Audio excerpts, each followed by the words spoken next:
सदा सर्वदा योग तुझा घडावा,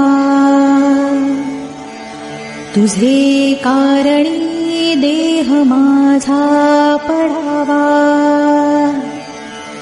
उपेक्षू नको गुणवंता अनंता, रघुनायका मागणी हेची आता. नारायण आणि नारायणी तत्वाला माझा नमस्कार. डॉक्टर प्रभाकर देशमुख शैक्षणिक आणि सामाजिक संस्थेच्या अंतर्गत आराधना ध्यान समूहाद्वारे संतांच्या संगती या कार्यक्रमात आज आपण श्रद्धेय डॉक्टर सुनील दादा यांना भेटणार आहोत. एक गालिबचा शेर आहे, एक राह मुड़ गई तो और जुड़ गई, एक राह मुड़ गई तो और जुड़ गई, मैं मुड़ा तो साथ साथ राह मुड़ गई. मी विनंती करते माझ्या भगिनींना सुषमाताई पोखरकरांना की त्यांनी दादांची ओळख करून द्यावी. आणि आजचे आभार आपल्या दरेकर ताई उज्ज्वलाताई दरेकर मानणार आहेत. धन्यवाद. नमस्कार ऋताताई, अनघाताई. आपल्या संतांच्या संगती या सदरात आपल्याला आज लाभलेले श्रद्धेय डॉक्टर श्री सुनील लुले दादांचे मनपूर्वक स्वागत. नमस्कार दादा. आचार्य डॉक्टर सुनील नानासाहेब लुले दादा हे व्यवसायाने होमिओपॅथीचे डॉक्टर असून त्यांनी प्रचार कार्यार्थ वयाच्या 54व्या वर्षी व्यवसायातून निवृत्ती घेतली. गेली 12 वर्षे यवतमाळ येथील श्री राम मंदिराचे अध्यक्षस्थान भूषवित आहेत. दादांना अध्यात्माचे बाळकडू त्यांच्या माता व पिता श्री नानासाहेब लुले यांचेकडून प्राप्त झाले व डॉक्टर श्रीकृष्ण देशमुख उपाख्य डॉक्टर काका मुरगुड यांनी अनुग्रह देऊन उपकृत केले. पुढे डॉक्टर काकांनी त्यांना त्यांचे अध्यात्मातील चिकाटी, परिश्रम, कार्य व अधिकार जाणून आचार्य म्हणून घोषित केले व सोबतच त्यांना अनुग्रह देण्याचा अधिकारही प्रदान केला. वेदांताचे अभ्यासक म्हणून ते सर्वदूर परिचित आहेत. भगवद्गीता, उपनिषदम व ब्रह्मसूत्रे या वेदांतातील प्रस्थानत्रयीवर त्यांची अखंड प्रवचने सर्वत्र चालू असतात. दादांनी ओवीबद्ध आत्माराम ग्रंथाचे लेखन केले असून मनोबोध, दासबोध, श्री समर्थ प्रस्थानत्रयी, करुणाष्टके, सर्व समर्थ सवाया यावर प्रवचन करतात.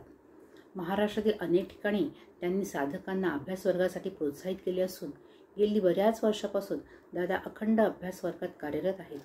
करोना काळापासून श्री समर्थ वाङ्मयावर, भगवद्गीतेवर 500हून अधिक प्रवचने केली आहेत. आनंदाचे डोही या यूट्यूब चॅनेलवर दादांची 1000हून अधिक अन्य प्रवचने उपलब्ध आहेत. उपनिषदादी वेदांत ग्रंथ व शंकराचार्यांचे प्रकरण ग्रंथावर आजही दादा ऑनलाईन अभ्यास वर्ग घेत आहेत. दादांच्या प्रेरणेतून सौ शैलजा लुलेताईंनी जे जे ओ शुद्धे हे यूट्यूब चॅनेलवर परमार्थ विज्ञान व दासबोध या विषयावर प्रवचनाचे व्हिडिओ सादर केले आहेत. मी समूहातील सर्व साधकांना विनंती करते की आपण जरूर या दोन्ही चॅनलचा लाभ घ्यावा. एवढे बोलून मी थांबते व दादांना विनंती करते की दादा, रघुनायका मागणी हेची आता या विषयावर आम्हाला मार्गदर्शन करावे. धन्यवाद दादा. हरे राम राम राम हरे हरे, हरे कृष्ण कृष्ण कृष्ण हरे हरे, हरे राम राम राम हरे हरे, हरे कृष्ण कृष्ण कृष्ण हरे हरे. सद्गुरुनाथ महाराज.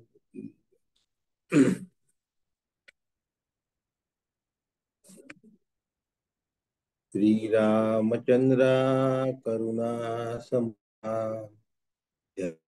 तुझी राजस योग मुद्रा, नेत्री नये रे तुझ वीण निद्रा, कैवेटसी वा मदला सुभद्रा. मला वाटते अंतरित्वा वसावे, तुझ्या दासबोधासी त्वा बोधवावे. अपत्या परिपाजवी प्रेम रसा, महाराजया सद्गुरु रामदासा. सदा शिव समारंभा शंकराचार्यमध्यमाम् अस्मदाचार्यपर्यन्ताम् वन्दे गुरुपरम्पराम् वन्दे गुरुपरम्पराम्। सद्गुरुनाथ महाराज की। अभाग्यासी करी भाग्यवंत काका ब्रह्मरूपची मूर्तिमंत जीवत्वाची भ्रांत स्वरूपी विराली। सद्गुरुनाथ महाराज की। परमपूज्य सद्गुरु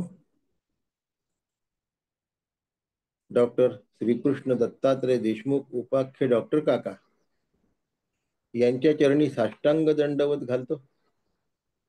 परमपूज्य मंदाताई यांच्या चरणांना वंदन करतो।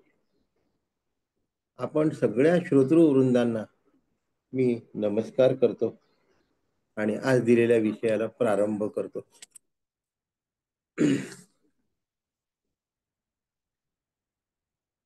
एक करुणाष्टक घ्यायचंय मला, अष्टकातलं एक कडवं घ्यायचंय आणि सगळ्यांना परिचित असलेलं ते मी या ठिकाणी घेतोय।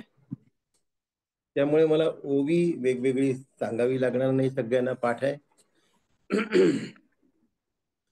सदा सर्वदा योग तुझा घडावा, तुझे कारणी देह माझा पडावा,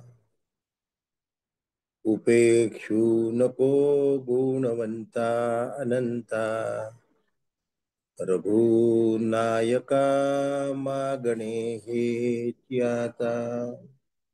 जय जय रघुवीर समर्थ।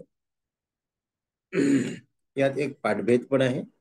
नुपेक्षी कदा गुणवंता अनंता असा। सगळ्यांना परिचित असलेलं, लहानांपासून मोठ्यांना ज्ञात असलेली हे मागणं, रघुनायका मागणे हेची आता।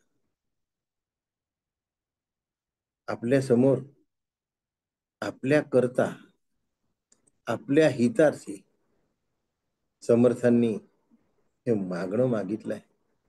समर्थांचं कल्याण झालं होतं, पण आपल्या प्रिय भक्ताचा शब्द भगवंत टाळत नाही, म्हणून जगाच्या कल्याणा संतांच्या विभूती समर्थांनी हे मागणं आपल्यासाठी मागितलं।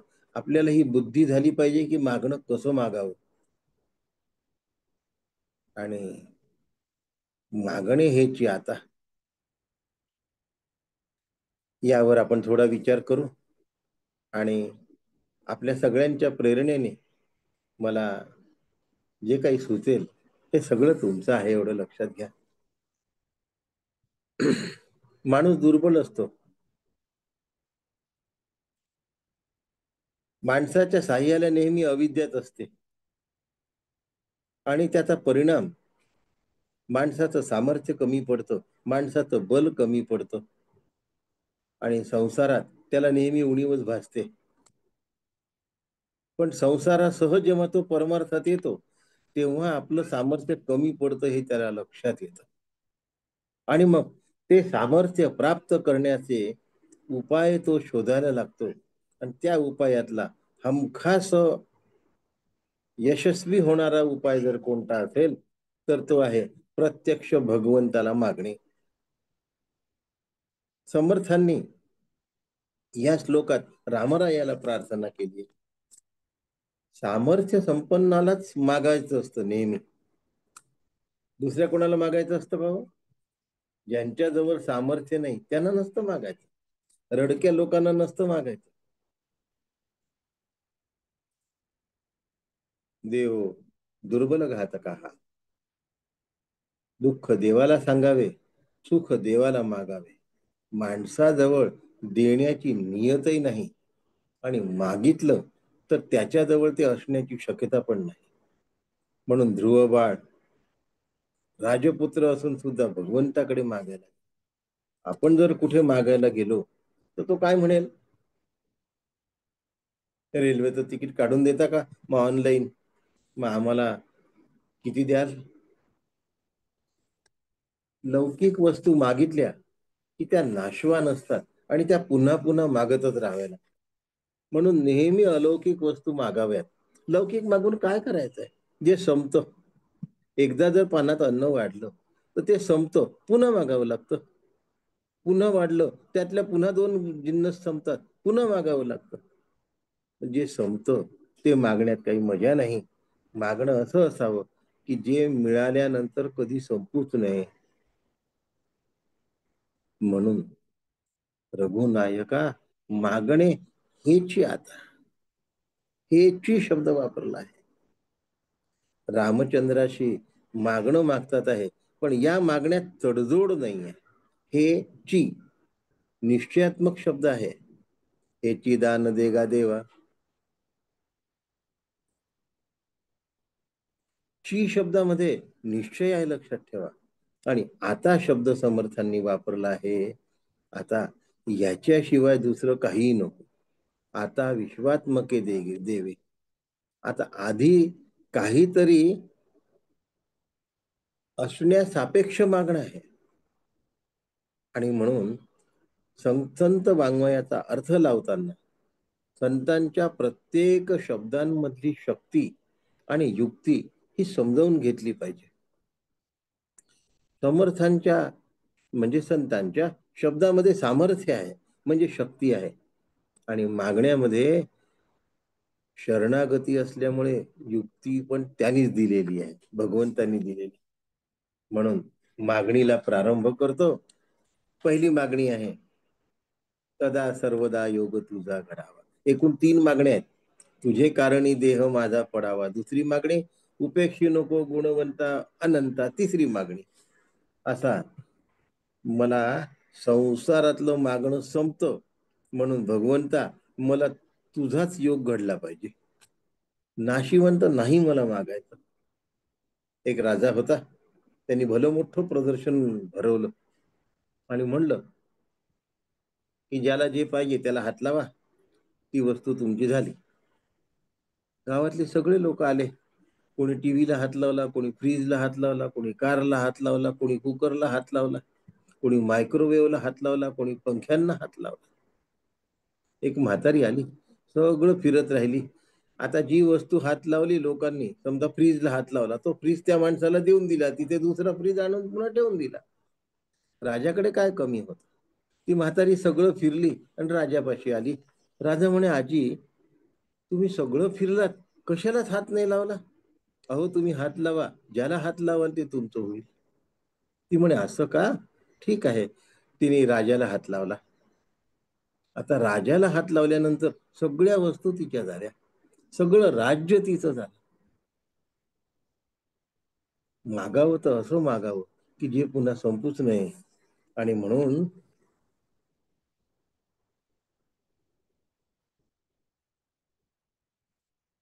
रामा तुझे कोमल नाम घेता. आता मागणे हेची आता, मागणं सुरू आहे. काय मागायचंय, संतोष वाटे बहु फार चित्ता, बापा दयाळा मज भेट द्यावी. भेट मागतात आहे, संतोष मागतात आहे. समर्थांचं मागण्याची छटा बघा आणि आमच्या मागण्याच्या छटा बघा. जीवन सुखी होण्यासाठी आम्ही ज्या वस्तूंची कामना करतो त्या वस्तू मागण्याचा प्रयत्न करतो. आणि समर्थ काय म्हणतात, दर्शन मात्रे मन कामनापूर्ती.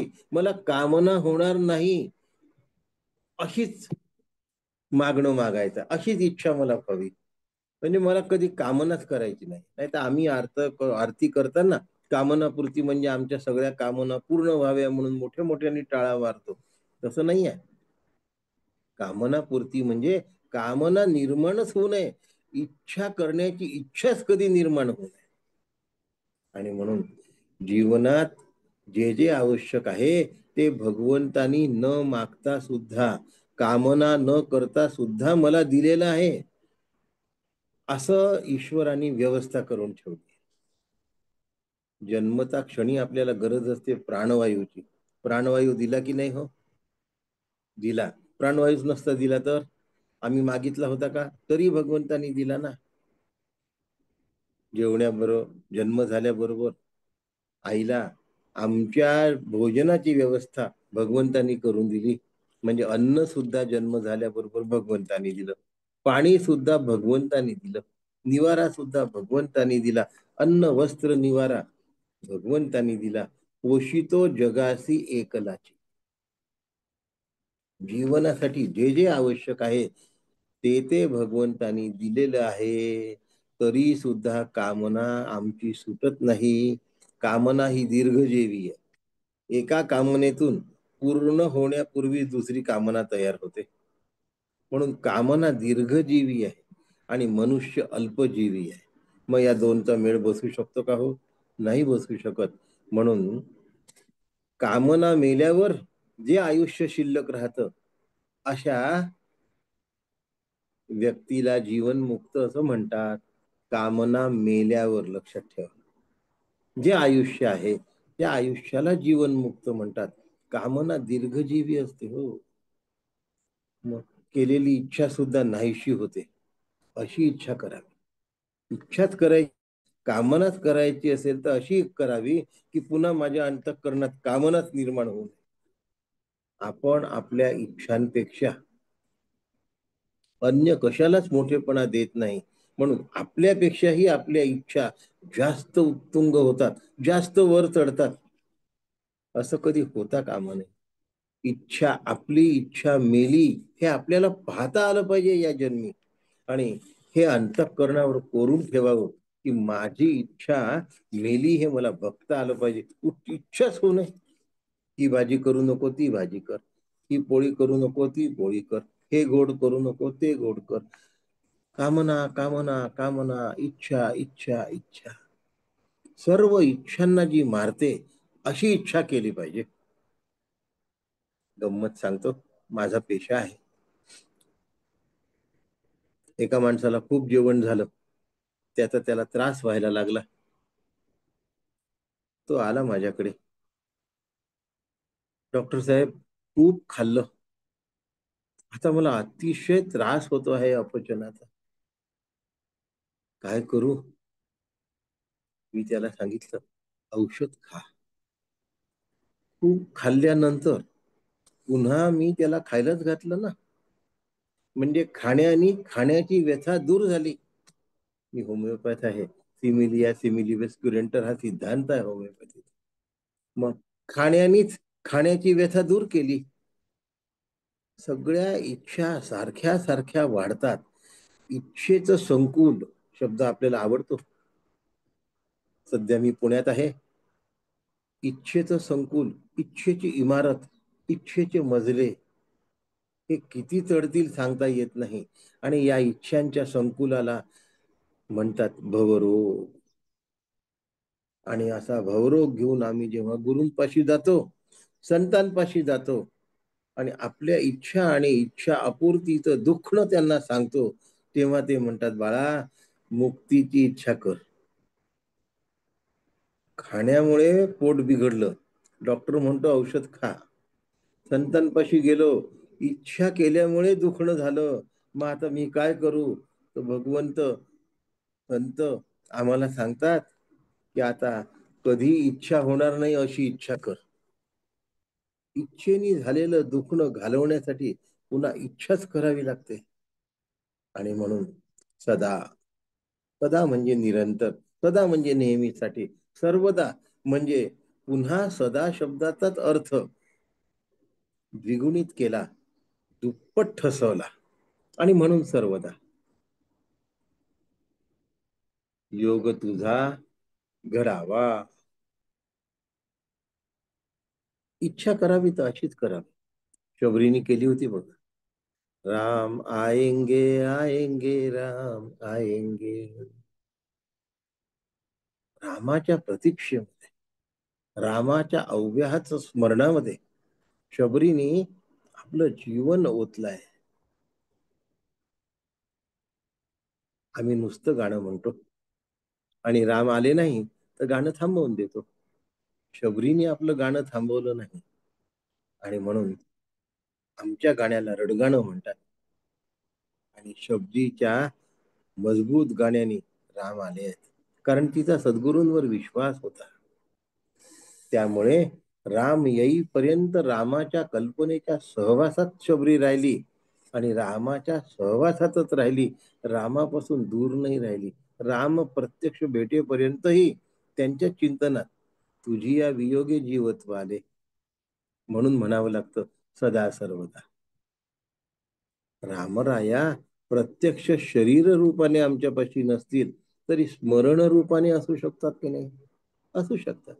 म्हणून समर्थ म्हणतात सदा सर्वदा राम सन्निध आहे. सदा सर्वदा आणि सन्निध आहे. समर्थांच्या सन्निध राम आहे. रीता ठाव या राघवे विण नाही, हे हमखास बोलणं, विश्वासाचं बोलणं समर्थांचं आहे. आणि आमचं काय आहे? आम्हाला योग तुझा घडावा, कधी घडेल कधी घडेल, कधीतरी वेळ येऊ दे की नेत्री नये रे तुझं विण निद्रा. तुझी या वियोग, मी दुःखी आहे रे, फक्त तुझ्या वियोगामुळे दुःखी आहे, मला झोप येत नाही रे. योग शब्दाचा अर्थ सहवास असा होतो, सान्निध्य असं होतं, प्राप्ती अशी होते. सान्निध्य शब्दाचा अर्थ जवळीक असा होतो, सहवास शब्दाचा अर्थ तादात्म्य, प्राप्ती आणि ऐक्य असं होतं. तुझं विण शिण होतो, धाव रे धावा. गोपी गीत असतं आणि गोपी म्हणतात भगवंता तुला बघत असताना, एकटक बघत असताना या पापण्या साथ देत नाहीये, त्या लवतात. आणि तेवढ्या काळ तुझ्या आणि माझ्या दर्शनाच्या आड अडथळा येतो आहे, म्हणून सदा सर्वदा होत नाहीये. तू आता असं कर, तुझ्या आणि माझ्या आड काहीच येणार नाही, या दृष्टीने रामराया तू अखंड माझ्या दृष्टीसमोर राहा. आम्हाला वाटतं का हो असं? समर्थांना वाटतं सदा सर्वदा राम सन्निध आहे, रीता ठाव या राघवे विण नाही. तुकोबांना वाटतं जेथे जावं तेथे तू माझा सांगाती. आम्हाला कधी वाटतच नाही हो. आम्हाला काय वाटतं, थोडं कल्पना करायची का?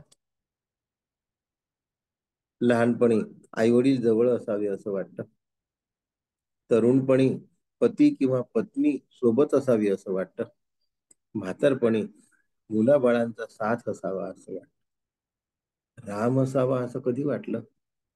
बालपण गेलं, तारुण्य गेलं आणि वृद्धापकाळही गेला. तिन्ही काळात आम्ही योजना करून ठेवल्या कोण असावं. तुझं विण रामा मज कंठ गेला, असं आमचं झालंच नाही, तर मग राम आयंगे कसं होईल? राम आयंगे होईल कसं? त्याच्यासाठी दुसरी मागणी आहे, तुझे कारणी देह माझा पडा. तुझे कारणी, तुझ्या प्राप्तीसाठी माझा देह झिजला पाहिजे रामराया. तुझ्या कार्यासाठी माझ्या देहाचा उपयोग झाला. नरदेह घबाड आहे, मनुष्य जन्माचे लेणे अकस्मात ये भाग्याने. नरदेहाचे निसंबंधे बहुत पावली उत्तम पदे, अहंता सांडोनी स्वानंदे सुखी झाले. ईश्वराच्या हेतुपूर्तीसाठी मला नरदेह मिळालेला आहे. ईश्वराची हेतुपूर्ती करणं हा माझा प्राथमिक उद्देश असला पाहिजे, ही माझी प्रायोरिटी असली पाहिजे, की माझंच सगळं बरं झालं पाहिजे, मला सुख मिळालं पाहिजे, ही प्रायोरिटी असावी. कुणासाठी कोण जन्माला आला? मालकासाठी जर नोकर लागला असेल तर नोकरांनी पहिले मालकाचं करावं की स्वतःच करावं? आपण ज्ञानी आणि मुक्त झालो असेल तरी भगवंताच्या मार्गदर्शनासाठी आपण ते करीत राहावं, त्याच्यासाठी नियुक्ती करावी. आणि माझी नियुक्ती त्याच्यासाठी झाली हे लक्षात ठेवावं. म्हणजे मग सदा देह काजी देव काजी झिजे देह त्याचा, सदा राम नामी वदे नित्य माझ्या. तुझे कारणी देह माझा पडावा. समर्थांना हे म्हणायचं, माझ्यावर धर्माचरणाची जबाबदारी दिली आहे, माझ्याजवळ विद्या संप्रदाय वाढवण्याची जबाबदारी दिली आहे. ईश्वरी योजना ज्या ज्या माझ्या वाट्याने आल्या त्या त्या मला बिनतक्रार स्वीकारायच्या आहेत. आणि असं जर मला करता आलं तर मग माझं जमलं का.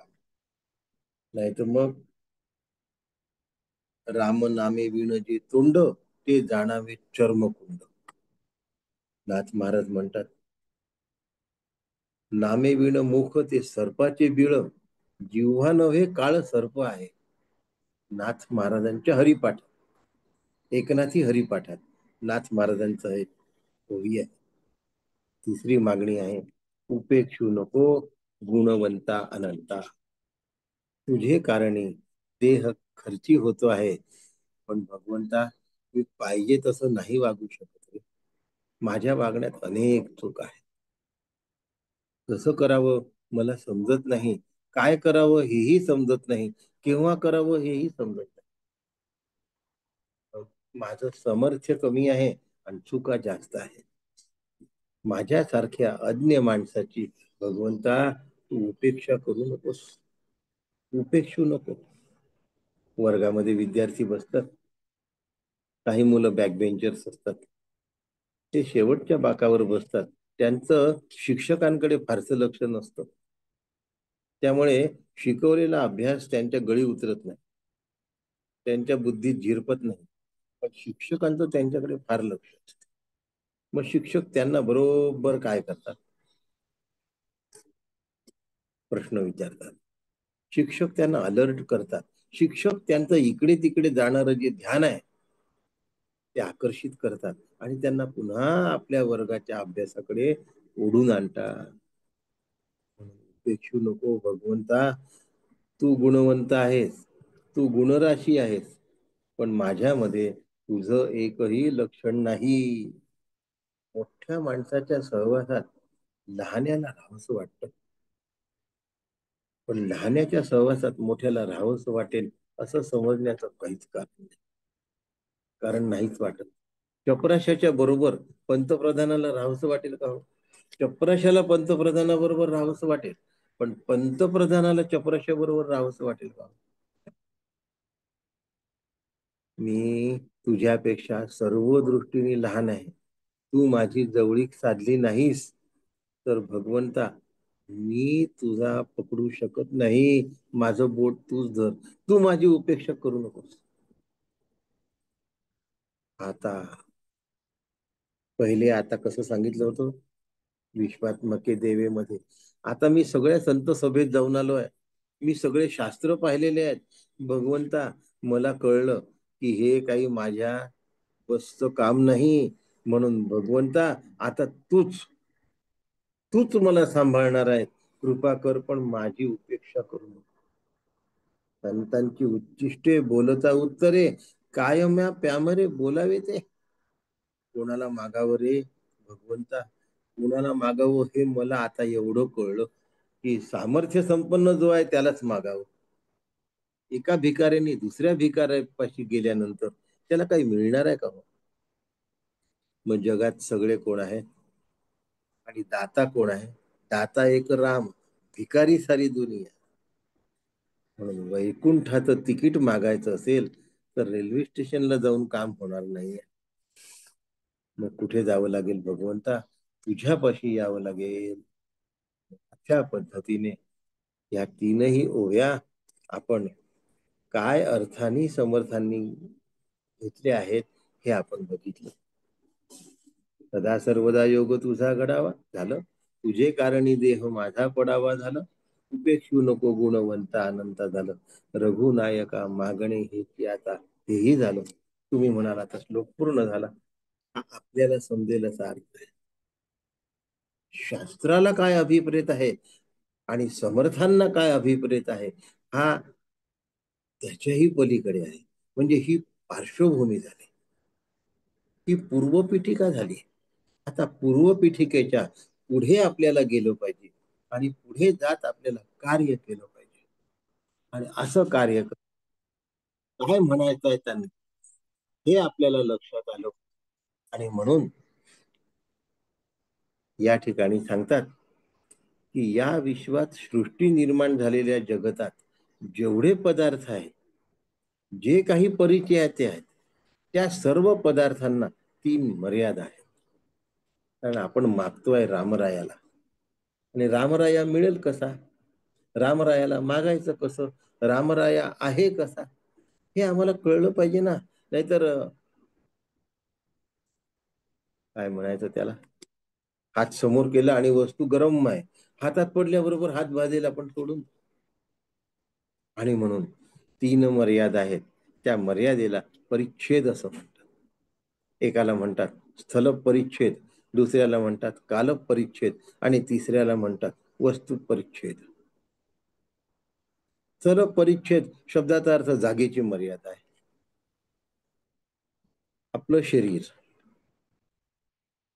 3 फूट बाय 6 फूट या जागेमध्ये मर्यादित आहे. मी आत्ता यवतमाळात आहे. मी आत्ता यवतमाळात जर असेल तर मी आत्ता अमरावतीत नाही, मी आत्ता पुण्यात नाही, मी आत्ता मुंबईत नाही. म्हणजे मी एका ठिकाणी जर असेल तर मी दुसऱ्या ठिकाणी नाही. विश्वातला कुठलाही पदार्थ शोधून आणला तरी तो पदार्थ एका जागी जेव्हा असतो तेव्हा तो दुसऱ्या जागी नसतो. ताजमहाल आग्र्यामध्ये आहे, ताजमहाल दिल्लीमध्ये नाही, ताजमहाल मुंबईमध्ये नाही, ताजमहाल पुण्यामध्ये नाही. म्हणजे वस्तू एका ठिकाणी असते त्यावेळेला ती सीमित असते, ती मर्यादित असते, ती सगळ्या ठिकाणी असू शकत नाही. याला स्थल परिच्छेद असं म्हणतात. दुसरा आहे काल परिच्छेद. सगळ्या निर्माण झालेल्या वस्तू कालामध्ये निर्मित झालेल्या आहेत. माझं शरीर 60-65 वर्षापूर्वी जन्माला आलं, म्हणजे 60-65 वर्षापूर्वी मी नव्हतो. 60-65 वर्षापूर्वी मी नव्हतो. त्याच्या आधी माझा देह नव्हता, पण काल होता. म्हणून माझं शरीर कालाने परिच्छिन्न आहे. म्हणून देश परिच्छेद, काल परिच्छेद आणि वस्तू परिच्छेद. वेळेत कसं बसेल त्यानुसार मांडतो, कारण आणखीन 3 आहेत: प्रागभाव, प्रध्वंसाभाव, अत्यंताभाव आणि अन्योन्यभाव. शब्द ऐकून ठेवा. सध्या आपण देशकाल वस्तू परिच्छेद फक्त या ठिकाणी घेऊया. प्रागभाव, प्रध्वंसाभाव, अत्यंताभाव आणि अन्योन्यभाव हे ब्रह्मवस्तूला नसतात आणि रामरायाला नाहीत. हाच भाग आहे. वेळ असेल तर तो पण सांगेल. वस्तू परिच्छेद स्थल परिच्छेद झाला, काल परिच्छेद झाला, त्याप्रमाणे आता वस्तू परिच्छेद. आता वस्तू परिच्छेद कसा असतो? एक वस्तू दुसऱ्या वस्तूपासून भिन्न असते. माझ्यापासून तुम्ही भिन्न आहात, मी खांबापासून भिन्न आहे, खांब जमिनीपासून भिन्न आहे. कोणत्याही वस्तूचा लाभ सदा आणि सर्वदा होण्याची शक्यता नाही. आणि समर्थ तर म्हणतात की सदा सर्वदा योग तुझा घडावा. आत्ता माझ्याजवळ पुस्तक आहे, थोड्या वेळाने ते राहण्याची शक्यता नाही आहे, म्हणजे त्या पुस्तकाचा वियोग घडला की नाही. 2 ओंडक्याची होते सागरात भेट, एक लाट तोडी दोघा पुन्हा नाही गाठ. म्हणजे कुठल्याही भेटी आणि कुठल्याही गाठी आज न उद्या संपणाऱ्या आता क्षणभंगूर असतात. त्या आपल्याला सतत सान्निध्यात ठेवू शकत नाही. समर्थ काय म्हणतात?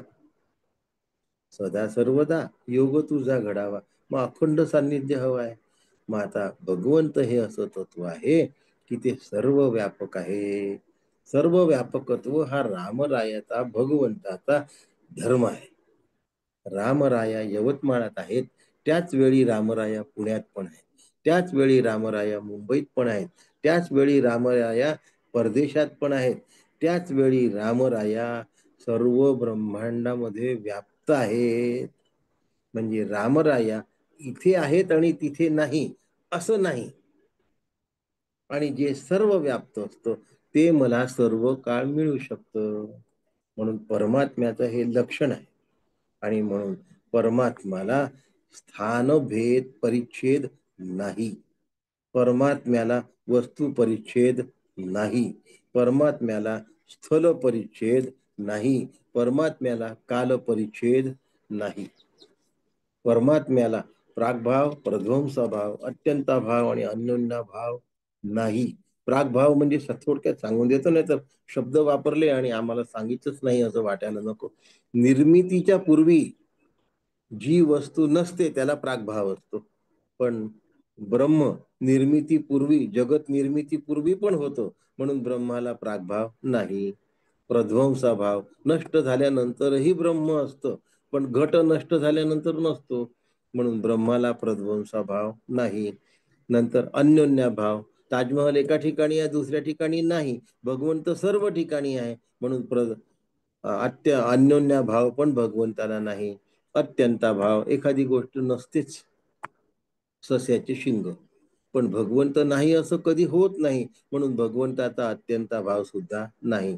प्रागभाव, प्रध्वंसभाव, अत्यंताभाव आणि अन्योन्याभाव हे चारही भाव परमेश्वराला लागू होत नाही. वस्तू परिच्छेद, स्थान परिच्छेद आणि काल परिच्छेद हे भगवंताला लागू होत नाही. मग सर्व व्यापी तत्व हे कालमर्यादित असू शकत नाही, म्हणून तो कालत्रयातीतः, त्वं गुणत्रयातीतः, त्वं देहत्रयातीतः, त्वं अवस्थात्रयातीतः. नुसतं म्हणायचं नाही, हे आम्हाला समजून घेतलं पाहिजे. आता कालपरिच्छेद भगवंताला नाही. कालपरिच्छेद म्हणजे काय होतं थोडं बघूया. एखादं प्रवचन सुरू होतं, काही जण प्रवचनकार येण्यापूर्वीपासून राहतात आणि प्रवचनकार गेल्यानंतर जातात. हा प्रवचनकाराचा एक सन्मान आहे. आजकाल ऑनलाईन सगळं होत गेल्यामुळे या गोष्टी लुप्त होत चालल्या. मग ऑनलाईन मध्ये तरी आधीपासून जॉईन व्हावं आणि झाल्यानंतर मग हे व्हावं, तसं नाही. मध्येच केव्हा तरी काय होतं, उपटसुंब शब्द वापरतो, येतात, अर्धवट प्रवचनातून काहीतरी ऐकतात आणि मग म्हणतात ते तर कळलंच नाही, किती कठीण होतं. आता जर कोणी एकदम प्रागभाव, प्रध्वंसाभाव, अत्यंताभाव, अन्योन्य भावाला आला, त्याला कसं समजेल? परंतु प्रथम पासून जर ऐकलं असेल आणि शेवटपर्यंत जर सातत्य ठेवलं असेल एकाग्रतेने, तर त्याला ते समजल्याशिवाय राहणार नाही. म्हणून वस्तू परिच्छेद, स्थान परिच्छेद आणि काल परिच्छेद हे सांभाळल्या गेलं पाहिजे. पण जो आधीपासून आला असतो त्याला वक्ता येताना कळतं, तो कसा चालला, कसा बोलला, कसा जातो, त्याचा हावभाव कसा आहे, त्याचं वागणं कसं आहे, आणि या सगळ्या खाणाखुणा त्याला सांगता येतात. भगवंत आपल्या येण्यापूर्वीपासून आहे आणि आपला देह गेल्यानंतरही भगवंत आहे, म्हणून भगवंत आपल्या सगळ्या खाणाखुणा सांगू शकतो, पण आपण भगवंताच्या खाणाखुणा सांगू शकत नाही. आणि म्हणून परमात्मा कालाच्या आधीपासून आहे आणि तो कालातीत आहे, म्हणून परमात्मा सगळ्यांना ओळखतो, आपण परमात्म्याला ओळखू शकत नाही, म्हणून परमात्मा आद्य पुरुष आहे. जीव काल निर्माण झाल्यानंतर आला आणि रामराया आद्य पुरुष आहे. ओम नमोजी आद्या. रामराया कालाच्याही आधी आहे आणि म्हणून रामरायाला काल परिच्छेद नाही, रामरायाला देश परिच्छेद नाही, रामरायाला वस्तू परिच्छेद नाही. यदादित्यगतम तेजो जगद्भासये तेखिलम यच्चंद्रमसि यच्चाग्नो तत्तेजो विद्धि मामक गामाविश्य भूतानि धारयाम अमोजसा तुष्णामी चौषधी सर्वा सोमो भूत्वा रसानि. सर्वदा शब्दामध्ये काल परिच्छेद नाही हे स्पष्ट होतं. सर्वत्र शब्दाच्या मध्ये स्थल परिच्छेद नाही हे स्पष्ट होतं आणि समत्वामध्ये वस्तू परिच्छेद नाही हे सिद्ध होतं.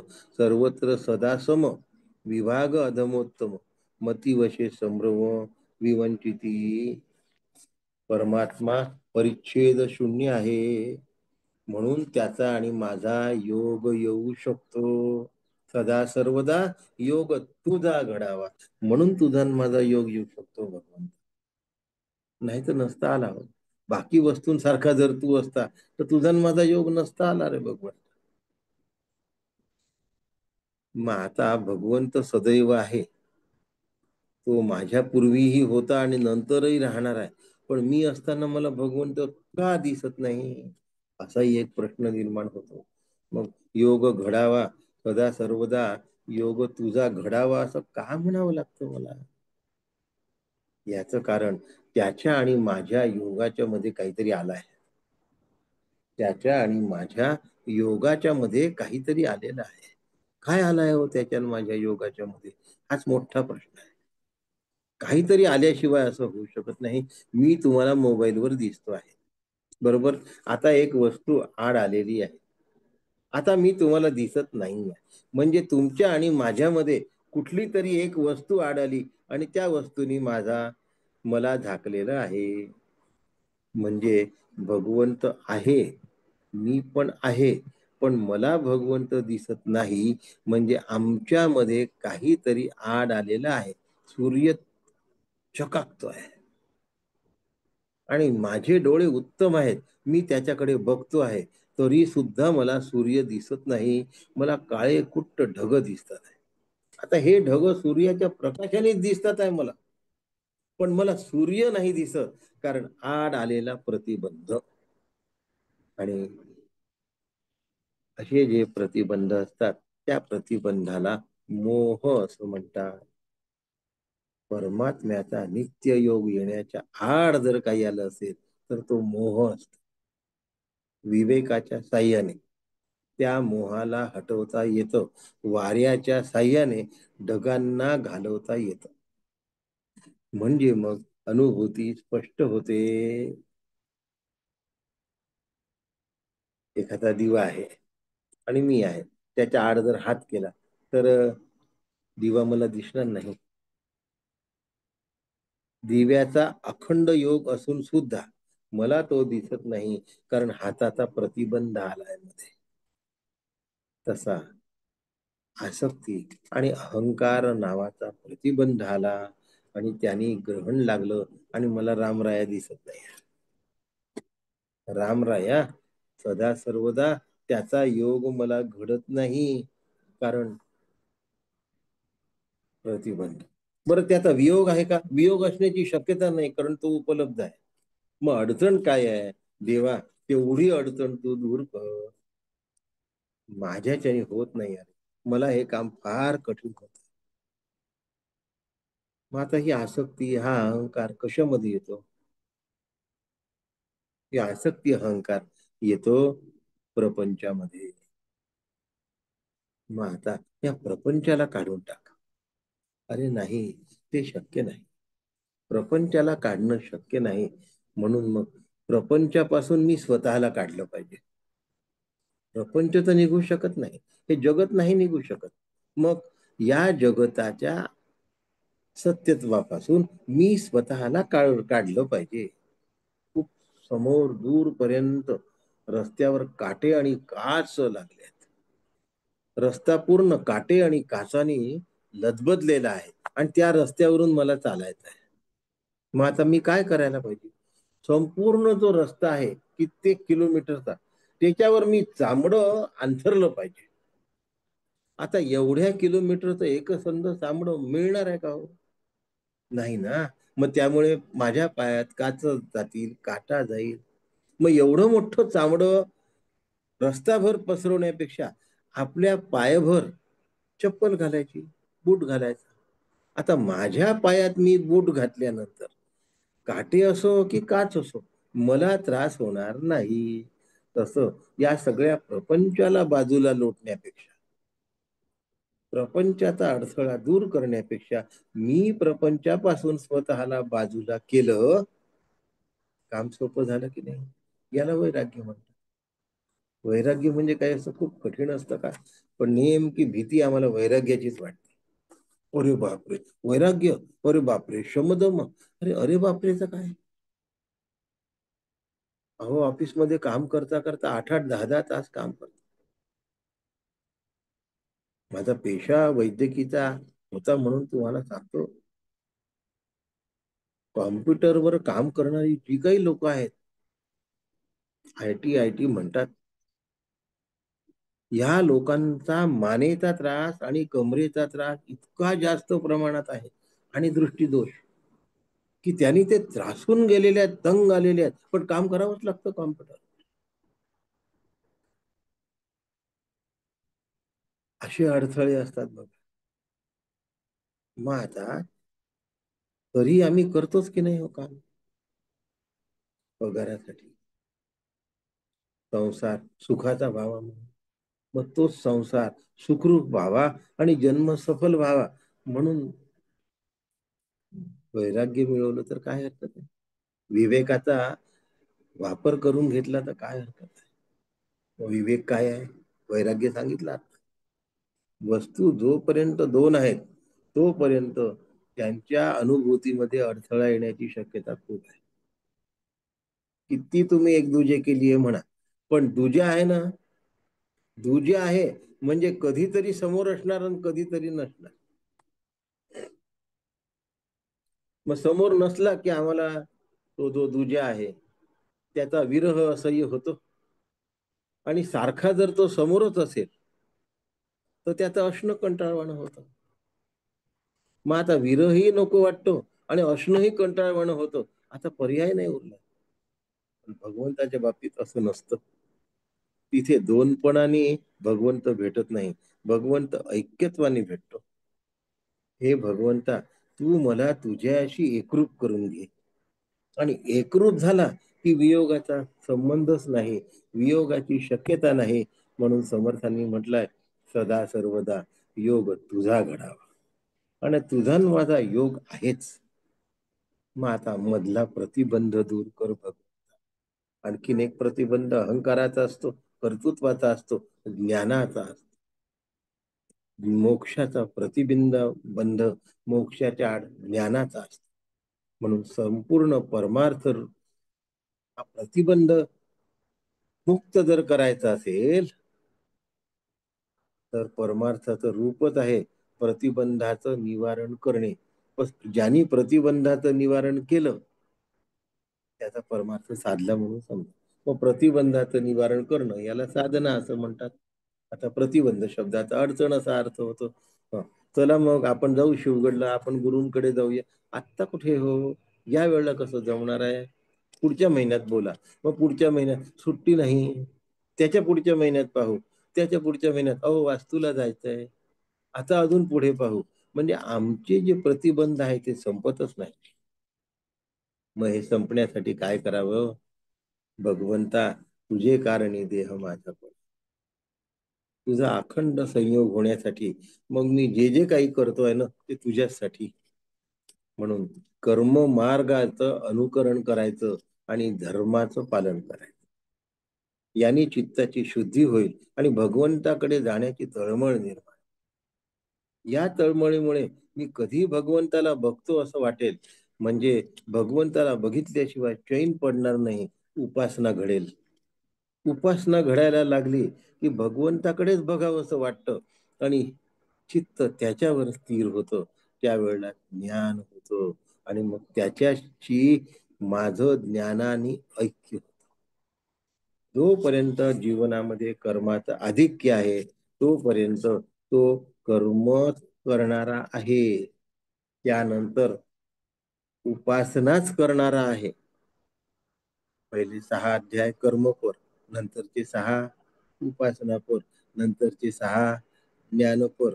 पहिले 6 त्वमपद वाच्य, दुसरे 6 तत्पद, दुसरे 6 अध्याय तत्पद वाच्य आणि शेवटचे 6 असी पदाचं लक्षण. अशा पद्धतीने भगवद्गीतेचा अभ्यास आम्हाला करता आला पाहिजे. मग आमचं चित्त स्थिर होतं. नाही तर मग रागद्वेषो व्यवस्थितो तयोर न वशमागच्छेत. अरे न म्हटल्यानंतर मी रागद्वेषाला वश का होतोय, माझं चित्त अस्थिर रागद्वेषांमुळे होत आहे. वेळेअभावी मला बरोबर सांगावं लागणार आहे.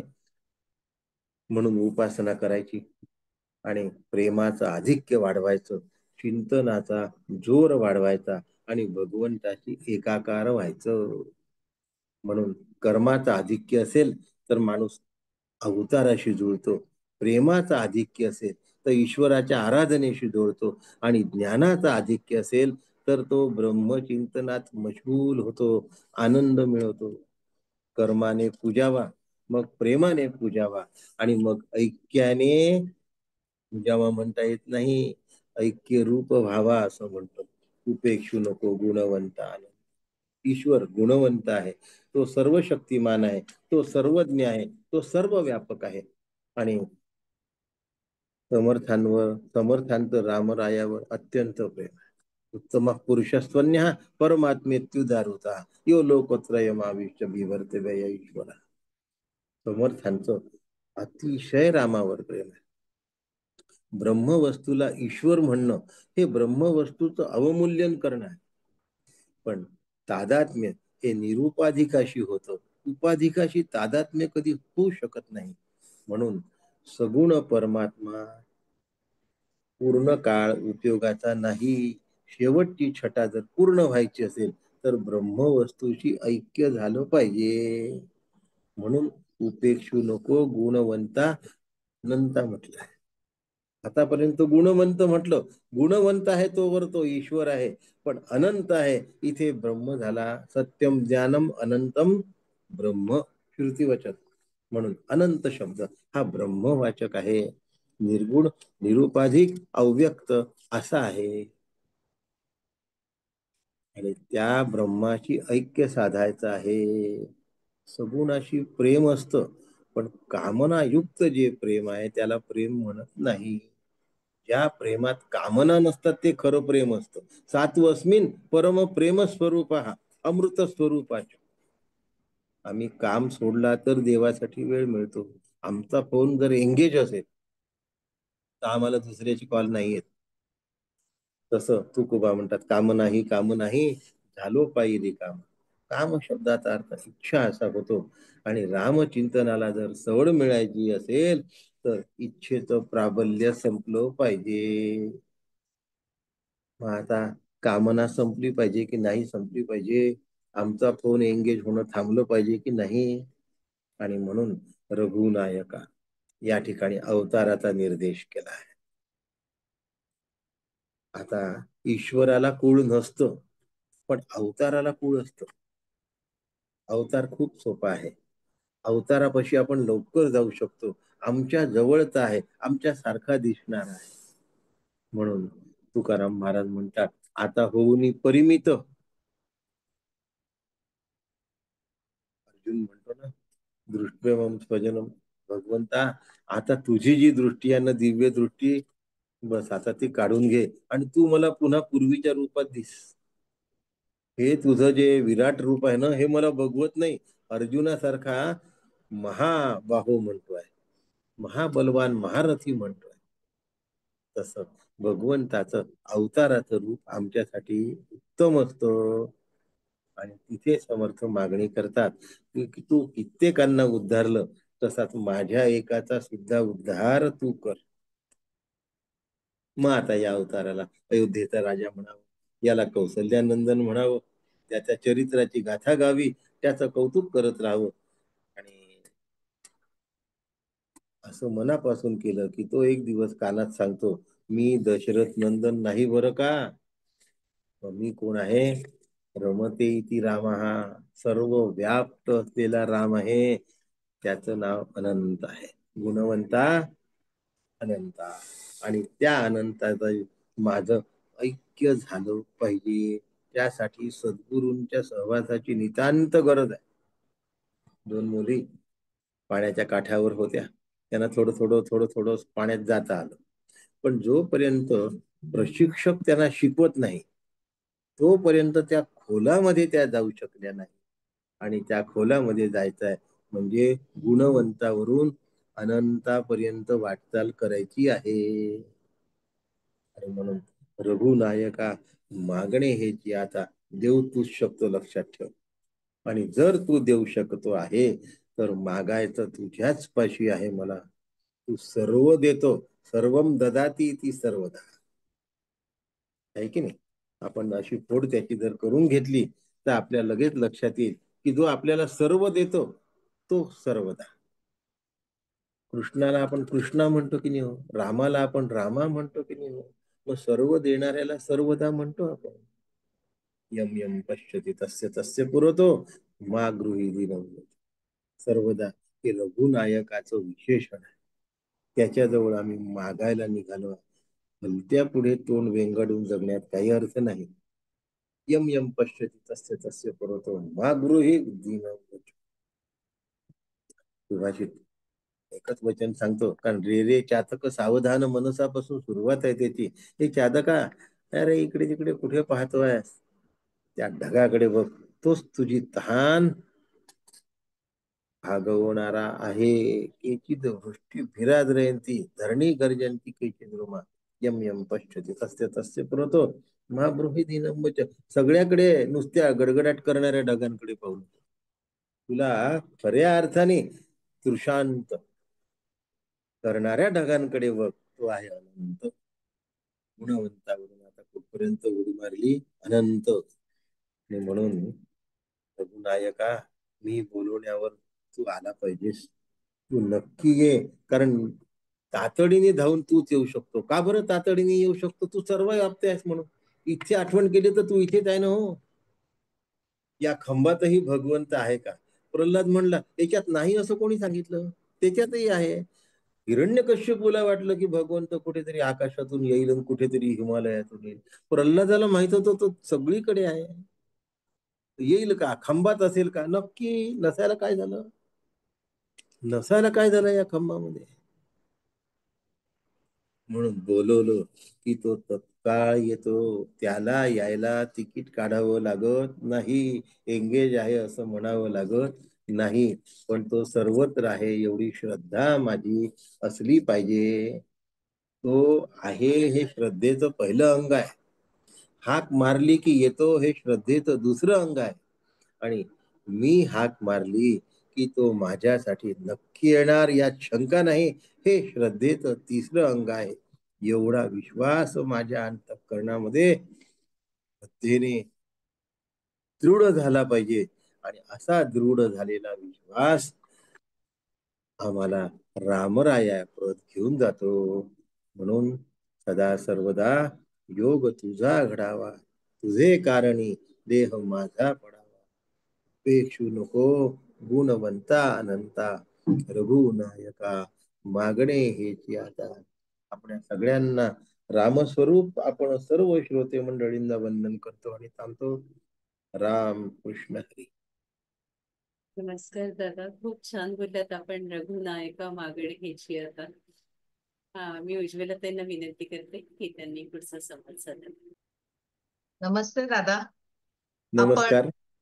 आपण खूप चांगल्या पद्धतीनं या नेहमी वाचनात असणाऱ्या ओळी ज्या वरवर आम्ही पाहत आलो त्याच्या अतिशय सूक्ष्मपणे खोलात जाऊन आपण अर्थ त्याचा विशद केला. हळूहळू माणूस जसा समोर आल्यानंतर आपल्याला त्याचं चित्र दिसतं, त्याचा फोटो दिसतो. जेव्हा तो बोलायला लागतो तेव्हा तो काय पद्धतीचा आहे किंवा त्यांचे संस्कार कसे आहेत ते कळतं. आणि जसा तो आपल्या ज्ञानाने समोरच्याला प्रभावित करायला लागतो तेव्हा त्याचं मूळ स्वरूप दिसतं. त्याप्रमाणे आपण एक एक पहिल्यांदा पूर्वपीठिका सांगितली की 3 मागण्या कशा आहेत आणि त्या मागण्यांच्या पलीकडे आपण परिच्छेदाची मर्यादा, प्रतिबंध सांगितला. त्याच्या पलीकडे आपण जो भाव सांगितला, अत्यंता भाव, अनन्या भाव, प्रादभाव, परमहंसा भाव, आम्हाला हे वरवरच कळलंय, पण हे निश्चित काहीतरी खोल गहन आहे याची जाणीव तिने आम्हाला करून दिलेली आहे. आणि त्या बोलण्यावरून आपला अभ्यास खूप खोल सूक्ष्म आहे. श्रद्धेचे प्रकार, नुसती श्रद्धा म्हटली तर आपण म्हणतो देवावर श्रद्धा पाहिजे, पण त्या श्रद्धेचे अंग तुम्ही सांगितलेत जाता जाता शेवटी. तर अशा तऱ्हेनं या एका तासामध्ये तुम्ही सगळ्या गोष्टींना अतिशय प्रभावीपणे स्पर्श करून गेलात. आपल्याला विवेक, वैराग्य याला अनुसरून आपण कसा परमात्मा भगवंत आपल्याला एकत्व झालं पाहिजे हे सांगितलं. त्याच्यानंतर साधना म्हणजे काय हे पण सांगितलं. आसक्ती, अहंकार कसे परमेश्वर म्हणजे मी आणि परमात्मा याच्यामध्ये येतो हे पण सांगितलं. पण हे खरं हिमनगाची वरची टोकं आहेत. त्याचा खोल अभ्यास केला पाहिजे. गीतेचा अभ्यास तुम्ही सांगितला 6 प्रकारे करायला पाहिजे. तर ते लक्षात आल्यानंतर आमच्याही मनात अशी इच्छा निर्माण झाली. खरं तर इच्छा मारण्यासाठी आणि एकत्व साधण्यासाठी आपलं प्रवचन झालं, पण अशी इच्छेनेच इच्छेला मारायचं या पद्धतीने अशी इच्छा निर्माण झाली की गीतेचा अभ्यास या पद्धतीने केला पाहिजे.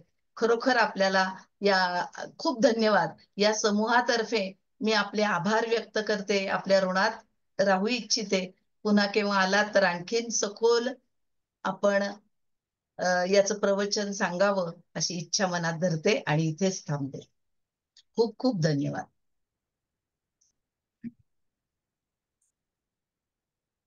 सगळ्यांना माझा नमस्कार. जय श्रीराम. इथेच हा कार्यक्रम थांबतो आहे. उद्या पुन्हा भेटू 8:30 वाजता. धन्यवाद. जय श्रीराम.